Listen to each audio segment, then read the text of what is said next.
Assalamualaikum warahmatullahi wabarakatuh. I'm Lisa Sulistiawati and I am Dewi Mesaro. today we are going to do a consecutive interpreting practice. So let's begin.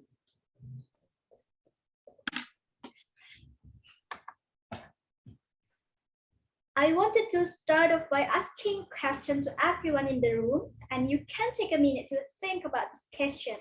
I wanted to ask what do you find the most attractive in a person? Is it eyes? Do you like pretty eyes, blue eyes, curly hair, long nails? I think that the way we think about beauty comes from different things like social media, internet, magazines, especially if that's coming from a model.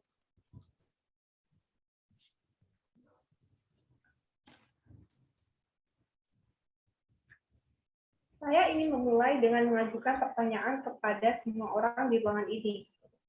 Dan Anda dapat meluangkan waktu sejenak untuk memikirkan pertanyaan ini. Saya ingin bertanya, apa yang menurut Anda paling menarik dalam diri seseorang? Apakah itu mata? Apakah Anda suka mata yang cantik? Mata biru? Rambut keriting? Kuku panjang? Menurutku, cara kita berpikir tentang kecantikan berasal dari berbagai hal, seperti media sosial, internet, majalah, terutama jika itu berasal dari model. I feel like those are kind of divine beauty. And personally to me, I feel that beauty is in everything. I don't think everyone thinks that way, but the reason why I feel that because when I was young, I was picked on for something that today I feel is amazing.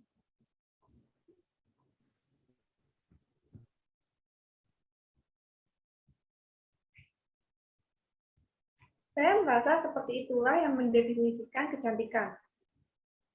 Dan secara pribadi, bagi saya merasa bahwa kecantikan ada dalam segala hal.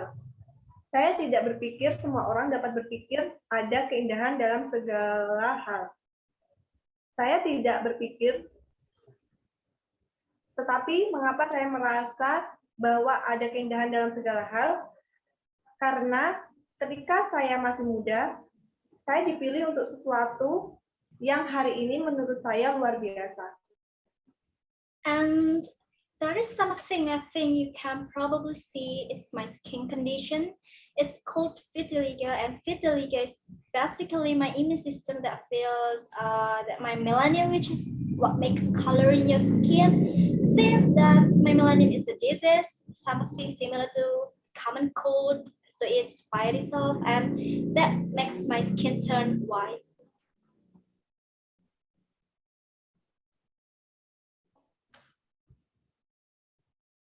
Dan itu adalah sesuatu yang saya pikir Anda mungkin bisa lihat ini. Ini adalah kondisi kulit saya yang disebut vitiligo. Dan vitiligo pada dasarnya adalah sistem kekebalan melanin yang membuat warna pada kulit. Anda berpikir bahwa melanin saya adalah penyakit, sesuatu yang mirip dengan flu biasa, sehingga melawannya. Dan itu membuat kulit saya menjadi putih. I was singled out because of this skin condition. I was bullied, I was alienated, even by people who didn't mean to alienate me.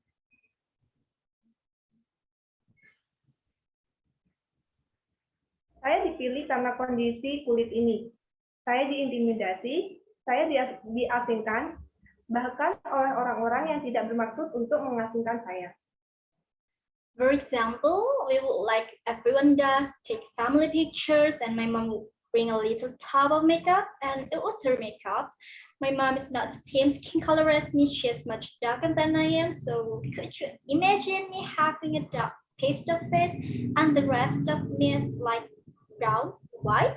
I obviously didn't feel comfortable, but my mom was trying to make me comfortable.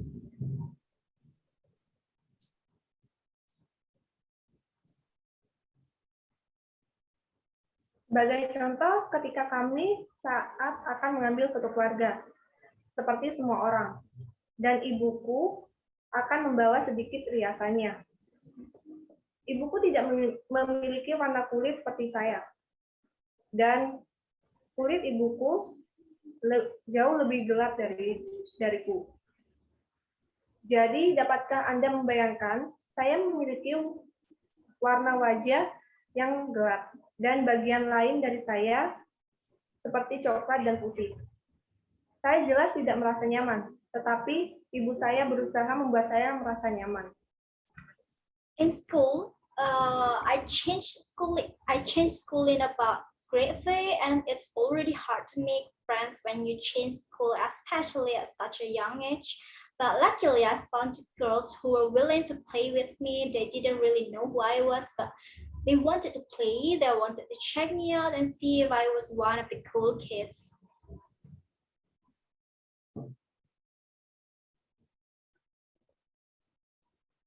Di sekolah, saya pindah sekitar kelas 3 SD. Ketika Anda pindah sekolah, terutama di usia yang sangat muda. Tetapi untungnya, saya menemukan dua yang mau bermain dengan saya. Mereka tidak benar-benar tahu siapa saya, tetapi mereka ingin bermain, ingin memeriksa, dan melihat apakah saya salah satu dari teman-teman yang keren. And after a few weeks, all of a sudden I didn't have them. I was kind of confused too. Why I was struggling to make friends, I finally did, and now. What did they go? They would avoid me, and I finally went up to them one day, and I was like, guys, what's going on? Why aren't you talking to me anymore?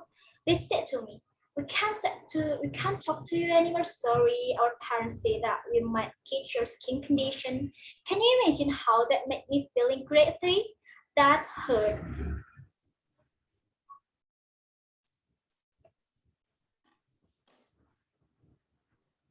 Dan setelah beberapa minggu, tiba-tiba saya kehilangan mereka. Dan saya bingung, mengapa saya berjuang untuk mendapatkan teman. Saya sudah melakukannya, dan sekarang kemana mereka pergi. Mereka akan menghindari saya, dan saya akhirnya mendatangi mereka pada suatu hari. Dan berkata, teman-teman, apa yang terjadi? Mengapa Anda tidak berbicara dengan saya lagi? Mereka berkata kepadaku, kami tidak dapat berbicara denganmu lagi. Maaf, orang tua kami mengatakan bahwa kami mungkin akan tertular penyakit kulitmu. Bisakah Anda membayangkan bagaimana perasaan saya di kelas 3 saat itu? Itu sangat menyakitkan. But here's the thing. When I got a little bit older, I didn't want to be in that position anymore. I didn't want to be bullied. So rather than taking myself out of the position, I became the bully. I would pick on kids. I would be like, so ugly your hair. Rude, right?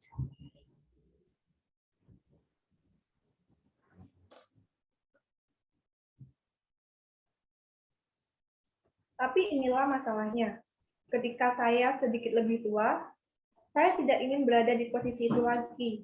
Saya tidak ingin diganggu. Jadi, alih-alih mengeluarkan diri saya dari posisi itu, saya berubah menjadi pengganggu. Saya akan memilih anak-anak, dan kemudian saya akan menjadi seperti sangat jelek rambutmu, kasar kan? But I came to a realization that I was trying to put myself into a mold that I didn't fit. I mean, who's to say that I'm supposed to fit in a mold anyway?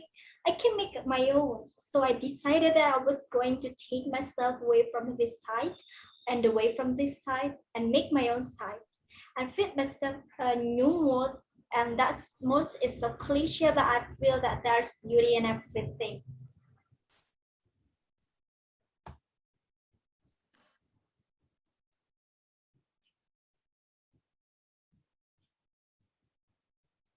Tapi saya menyadari bahwa saya mencoba menempatkan diri saya ke dalam cetakan yang tidak cocok untuk saya.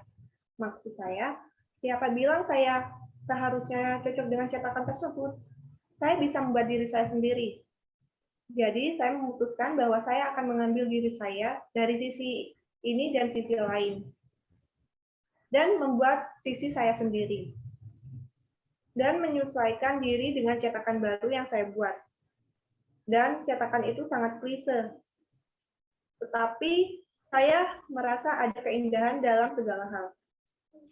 So I just want to put this idea in your head. Takes one person to realize that there is beauty in everything, and you don't have to be on one side of the spectrum or the other side of the spectrum, or fit into someone's mood, your mom's mood, whoever's mood that you are trying to fit into. Be your own person, know for yourself what beauty is, know it in your heart, and make your own mold for what beauty is.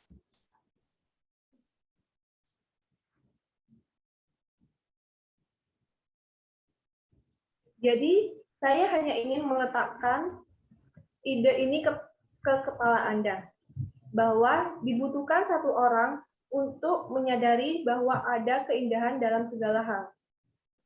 Dan Anda tidak harus berada di satu sisi spektrum atau sisi lain spektrum. Atau cocok dengan cetakan seseorang, cetakan ibumu, cetakan siapapun yang Anda masuki. Jadilah orang seperti Anda sendiri, ketahuilah sendiri apa itu kecantikan, ketahuilah di dalam hati Anda, dan buatlah cetakan Anda sendiri untuk apa keindahan itu. I think that's all for us. Thank you for watching. Wassalamualaikum warahmatullahi wabarakatuh.